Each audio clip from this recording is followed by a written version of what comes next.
আমাৰ জনপ্ৰতিনিধিবিলাকক আমি দেখিছোঁ বিধানসভাত তেওঁলোকে শাক খোৱা ভাত খোৱা কথা পাতি থাকে, কোনে কাৰ মাইকীৰ লগত লাইন মাৰিছে, কোনে কাৰ ঘৰলৈ বেছিকৈ গৈছে।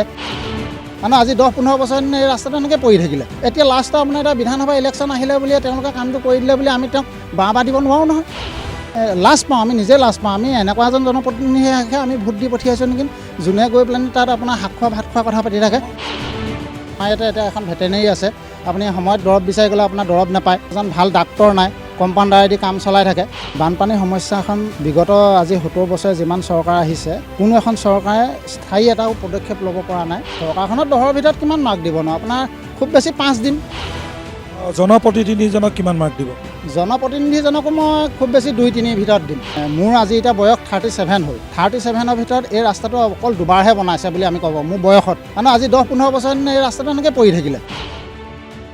চৰকাৰখনে কিছুমান কাম নকৰাকৈও থকা নাই, কিছুমান কাম কৰিছে। কিছু কাম ভালো কৰিছে, কিছু কাম বেয়াও কৰিছে। তাকে মানে আমাৰ পাণবছা অঞ্চলৰ বিশেষ সমস্যাটো হৈছে বানপানীৰ সমস্যা।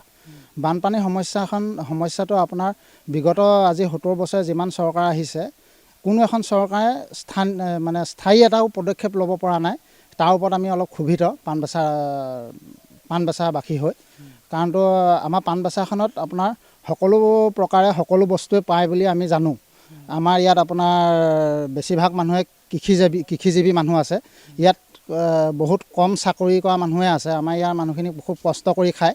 সেইবাবে আমি ভাবোঁ কি আমাৰ ইয়াত যেতিয়া বানপানীৰ সমস্যাটো যিজন প্ৰতিনিধিয়ে নাহে, সেইজনে যেতিয়া বানপানীৰ ওপৰত যেতিয়া কিবা এটা ভাল কাম কৰিম বুলি তেওঁ যদি আমাক প্ৰতিশ্ৰুতি দিয়ে, আমি পাণবছাবাসী ৰাইজে তেওঁক আমি ভোট দি জয়যুক্ত কৰিবলৈ আমি চিন্তা চৰ্চা কৰিম।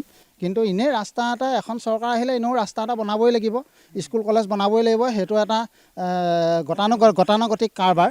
সেইটো আপোনাৰ যি চৰকাৰে নাহক সেইবিলাক কাম কৰিবই লাগিব, জনকল্যাণমূলক কাম কৰিবই লাগিব। কিন্তু স্থায়ীভাৱে মানুহক কেনেকৈ সংস্থাপন কৰিব পাৰি তাৰ ওপৰত চৰকাৰে পদক্ষেপ ল'ব লাগে। আৰু আমাৰ জনপ্ৰতিনিধিবিলাকক আমি দেখিছোঁ বিধানসভাত গৈ আপোনাৰ এনেই হুলস্থুল কৰি থাকে। তেওঁলোকে শাক খোৱা ভাত খোৱা কথা পাতি থাকে, কোনে কাৰ মাইকীৰ লগত লাইন মাৰিছে, কোনে কাৰ ঘৰলৈ বেছিকৈ গৈছে, সেইবিলাক কথা পাতি থাকে। উপৰুৱা কথাবিলাক থাকিব। উপৰুৱা কথাবিলাক আমাৰ পৰা আমি মানে সেইবিলাক কথা আমি সচেতন নাগৰিক হিচাপে আমি তেনেকুৱা কথাবিলাকক আমি মানে পাতি থাকিলে আমি লাজ পাওঁ, আমি নিজে লাজ পাওঁ। আমি এনেকুৱা এজন জনপ্ৰতিনিধিহে আমি ভোট দি পঠিয়াইছোঁ নেকি, যোনে গৈ পেলাই তাত আপোনাৰ শাক খোৱা ভাত খোৱা কথা পাতি থাকে। মই আপোনাক এটা প্ৰশ্ন দিওঁ, আপুনি দুগ্ধ উৎপাদনৰ লগত জড়িত এজন, চৰকাৰী ফালৰ পৰা কিবা সাহায্য পাইছেনে?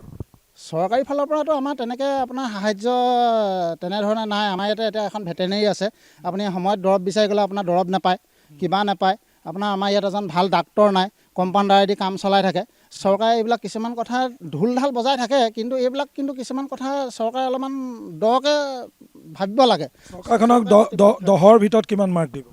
চৰকাৰখনত 10ৰ ভিতৰত কিমান মাৰ্ক দিব ন, আপোনাৰ খুব বেছি 5 দিম। জনপ্ৰতিনিধিজনক কিমান মাৰ্ক দিব? জনপ্ৰতিনিধিজনকো মই খুব বেছি 2-3ৰ ভিতৰত দিম। সন্তুষ্ট নহয়? সন্তুষ্ট বিশেষভাৱে আমি সন্তুষ্ট হ'ব পৰা নাই।